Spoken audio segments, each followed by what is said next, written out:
The Senate, meanwhile, voting yesterday to move forward on the CHIPS bill aimed at boosting chip manufacturing in America. The legislation providing $52 billion in subsidies. The vote paving the way for a larger package that could include additional funding for research. Joining us right now is Texas Congressman Kevin Brady. He's the ranking member of the House Ways and Means Committee. Congressman, it's great to see you. Thanks so much for being here.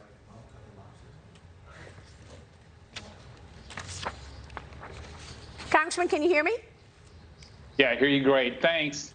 Okay, we're going to get to Kevin Brady in a moment. He is standing by, but I want to talk about what might get done before this session is up. Cowan and Company out with a report talking about 3 bills in play before August 5th recess: health care reconciliation bill, drug pricing, 2-year extension of the Affordable Care subsidies, as well as $52 billion CHIPS tax break, and a China tariff relief remaining in political and policy gridlock. Kevin Brady, are you with us? I am, Maria. Great to see you. Am I coming through? Yes, you are, Congressman. Thanks so much for being here. What are you expecting to get through before the August 5th recess, sir? Yeah, so look, let's start with the semiconductor industry. We ought to be pretty proud of our U.S. industry. They are world leaders.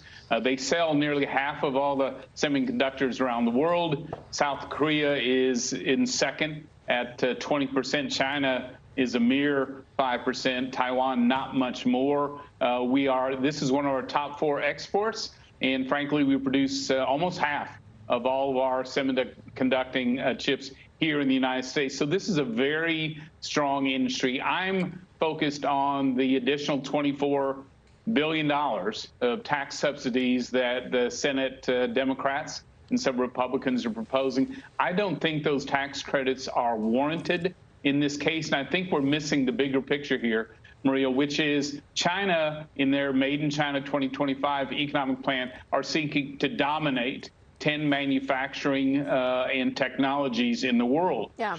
It doesn't make sense to me to cede, and those industries are, by the way, robotics, artificial intelligence, biotech, ag and energy type technologies. So it doesn't make sense to me to cede to China 9 of those industries and provide tax breaks to 1. Republicans have proposed that we have tax incentives that help all of our industries compete and win against China, and that includes doubling the research and development tax credit. That means guaranteeing 100% expensing so they can write off that expensive equipment, whatever industry they're in. And then, of course, making sure R&D is fully deductible. So what you're saying is you don't just want the focus to be on chips. You want to ensure that we're protecting more than just the chip industry because China wants to dominate several, and we need to compete better. I see. Okay, so that's the issue you have with the chips bill.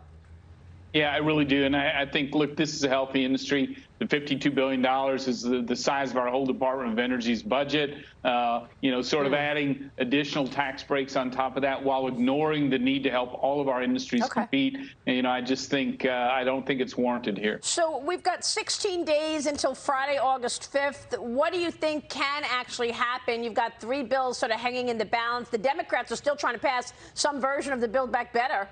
Even though Senator Joe Manchin continues to say this is not happening, he had the latest blow to the legislation this week. Congressman, you are specifically calling out a tax on small business that is being considered.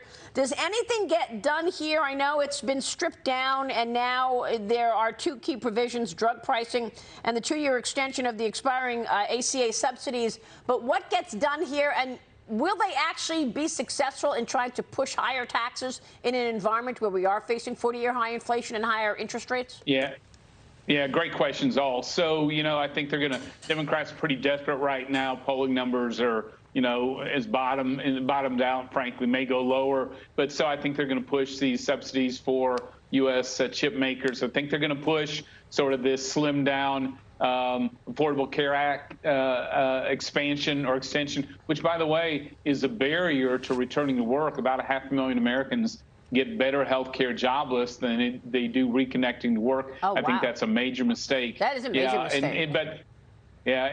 Joe, I think in this drug pricing really is focused on the oddest area, generics. So in effect, they are generics which lower the drug pricing the fastest. They undercut all the competitive market there and go to a price control system that also discourages, development of new cures. It doesn't make any sense. I think they're going to try to push that through, Maria. And your final point is, look, Joe Manchin, it was encouraging to see him call a pause on this and take a wait and see. But the truth of the matter is our economy is not going to improve anytime soon. And I predict throughout September 30th, when they can use this reconciliation to raise taxes, you're going to see inflation continue to rage. You're going to see a slower economy, a worker shortage, and a cruel economy. So there is no right time to raise taxes on small businesses and workers, especially heading into a recession. Does anything happen on the Electoral Count Act, election reform around the 1877 Electoral Count Act? I know that's the other bill that certainly Wall Street has talked about.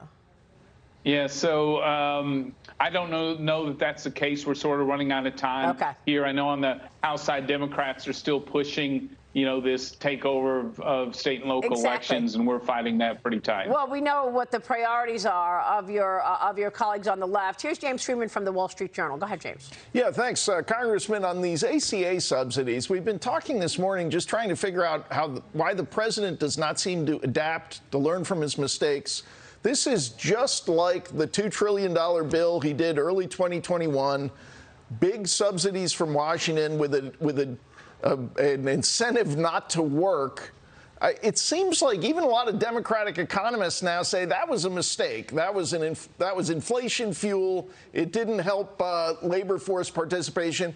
Why is he now coming back to this same formula?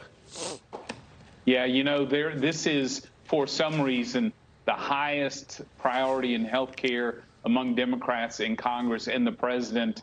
They are, as you know, wed the Affordable Care Act. They think these expansions are, remarkable. But the truth of the matter is, I think the University of Chicago estimates about 500,000 people, frankly, erects a barrier for them returning to work. And right now, if you're looking at inflation, it's all about the workers. And the longer these people stay home or are disconnected, I think the longer and higher inflation remains. Well, what about the president wanting to lift the tariffs on China? Is that going to do anything? And why does the policy out of this administration continue to favor positive policy for China? Yeah, it is frustrating. My take on this, Maria, is this is a political gimmick, like tapping the Strategic Petroleum Reserve or this gas card gimmick. I think the president's going to try to lower tariffs on a few consumer items. It'll have no impact on inflation whatsoever, and then probably keep much of the rest of the tariffs in place. My guess is the way he's headed. I don't see anything significant there. All right, we will leave it there. Is there anything, Congressman, that you want to add that you are working on, or what your priority is in November should you get the majority? Yeah, so you're going to see us focus on the economy. You're going to see us focus on workers and families. You're going to see us focus on holding the administration accountable. So the things Americans want us to do. All right, we will leave it there. Congressman, we'll be watching. We so appreciate your time and leadership this morning. Thank you, sir.